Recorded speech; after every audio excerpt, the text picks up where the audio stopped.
ओम हम नमो हनुमते रुद्रावताराय सर्वशत्रु संहारणाय सर्वरोगहराय सर्ववशीकरणाय रामदूताय स्वाहा। तो जैसा कि मंगलवार का दिन भगवान हनुमान जी को समर्पित है, इस दिन सुख संपत्ति यश और संतान की प्राप्ति के लिए मंगलवार का व्रत किया जाता है। जैसा कि बल बुद्धि विद्या के दाता महादेव के 11वें रुद्रावतार के रूप में इस कलयुग में प्रत्यक्ष रूप देव के रूप में इन्हें जाना जाता है। तो आज हम मंगलवार व्रत कथा का इसमें श्रवण करेंगे।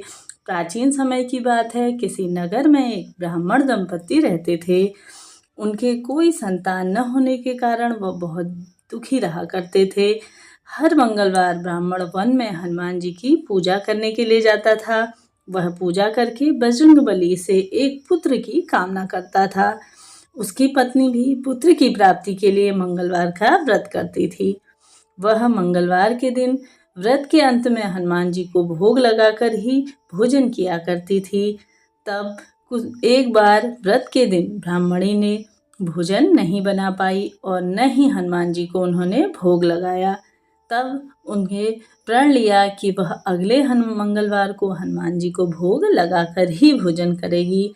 वह भूखी प्यासी 6 दिन तक पड़ी रही। मंगलवार के दिन वह बेहोश हो गई।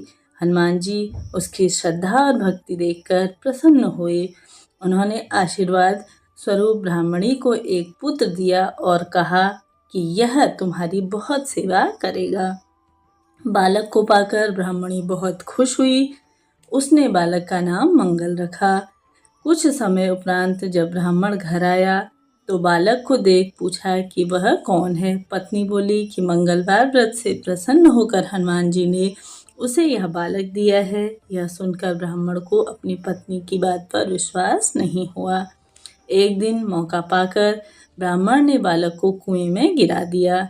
घर पर लौटने पर ब्राह्मणी ने पूछा कि मंगल कहाँ है। तभी पीछे से मंगल मुस्कुराकर आ गया। उसे वापस देखकर ब्राह्मण चौंक गया। उसी रात को बजरंगबली ने ब्राह्मण को स्वप्न में दर्शन दिए और बताया कि यह पुत्र उन्होंने ही उसे दिया है। सच जानकर ब्राह्मण बहुत खुश हुआ, जिसके बाद से ब्राह्मण दंपति नियमित रूप से मंगलवार के व्रत रखने लगे। मंगलवार का व्रत रखने वाले मनुष्य पर हनुमान जी की कृपा सदा सर्वदा ही बनी रहती है। तो बोलिए जय बजरंगबली। तो अब मंगलवार पूजा विधि के बारे में जान लेते हैं। मंगलवार को प्रातःकाल स्नान करने के बाद लाल वस्त्र आपको धारण करने चाहिए।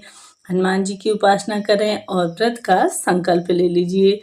फिर मंगल के मंत्र का जाप करें। इसके बाद संध्या काल में हनुमान जी को सिंदूर और चमेली का तेल अवश्य से ही अर्पित करना चाहिए। हनुमान जी की आरती करें। खान पान में जैसा कि खाने पीने के लिए चाय पानी इत्यादि आप दिन भर ले सकते हैं, लेकिन शाम के समय में केवल मीठी चीज़ों का ही आपको भोजन करना है, नमक से परहेज करना है।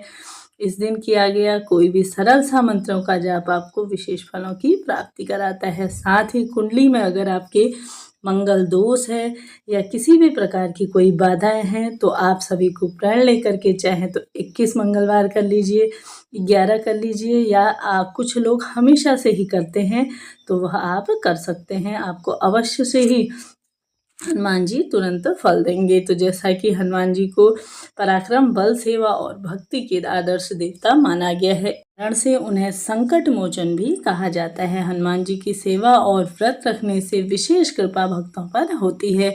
साथ ही साथ मंगलवार के दिन जैसा कि ज्योतिष शास्त्रों में भी कहा गया है कि हनुमान जी का व्रत करने से कुंडली में मौजूद सभी ग्रह शांत हो जाते हैं और इनकी असीम कृपा प्राप्त होती है। अपने भक्त पर आने वाले हर संकट को हनुमान जी दूर कर देते हैं। साथ ही साथ संतान प्राप्ति के लिए हनुमान जी का व्रत अत्यंत ही फलदायी माना जाता है। इस व्रत को करने से भूत प्रेत और काली शक्तियों का प्रभाव भी कभी नहीं पड़ता है। मंगलवार का व्रत करने से सम्मान, साहस और पुरुषार्थ भी बढ़ता है। साथ ही जैसा कि मंगलवार के दिन अगर आप पूर्ण रूप से व्रत इत्यादि करते हैं तो जैसा कि आप सभी को लाल कपड़ा धारण करना चाहिए, फिर पुष्प, रोली, अक्षत के छींटे दे करके इन्हें चमेली का तेल का दीपक अवश्य से ही लगाना चाहिए। आपके पास जो भी फोटो प्रतिमा है उसके आगे आप सभी को सरलतम तरीके से पूजन करना है। इसके बाद हनुमान जी को फूल अर्पित करें, अक्षत इत्यादि करके हाथ में रख करके कथा अवश्य से ही आपको सुननी चाहिए। साथ ही सुंदरकांड का पाठ भी आप अवश्य से करिए। इसके बाद आप सभी को भोग लगाएं।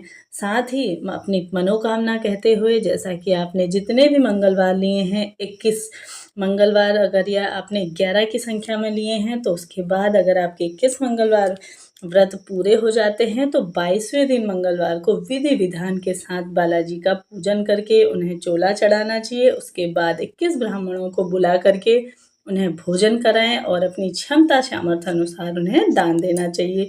इस तरह से आपके मंगलवार का व्रत परिपूर्ण होता है।